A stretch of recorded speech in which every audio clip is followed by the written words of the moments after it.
দেখো এখানে কি বলেছে, বলেছে two students appeared for an examination, দুটো স্টুডেন্ট অ্যাপিয়ার্ড করেছে এক্সামিনেশনে, one of them secured 9 marks more than the others and his marks was 56% of the sum of their marks. মানে সে একই অঙ্ক, তাহলে আমি দুটো স্টুডেন্ট ধরে নিলাম, একটা এ একটা বি, তাহলে টোটাল মার্কসের আমি যদি এ প্লাস বি এর টোটাল মার্কস 100% ধরে নিই, তাহলে এ পেয়েছে 56% মার্কস, এ পেয়েছে 56% মার্কস, মানে পড়ে থাকলো কত, আর পড়ে থাকলো 44%, পড়ে থাকলো 44%, নাহলে সেটা বি পেয়ে যাবে টোটাল মার্কস যদি 100% হয়ে যায়। এবার যদি আমি কাটাকুটি করি, এটা হয়ে যাবে 14, এটা হয়ে যাবে 11, নাহলে 14:11 হয়ে যাবে এখানে করে রেশিওটা। এবার এখানে বলেছে ওয়ান অফ দেম সিকোয়ার্ড 9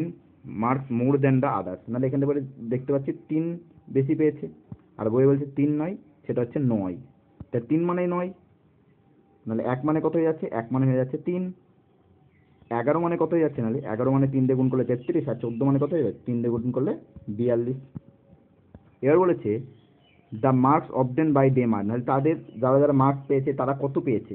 একটা পেয়েছে 33 আর একটা পেয়েছে 42, একটা 33 একটা 42, অপশন নাম্বার সি হবে রাইট অ্যান্সার।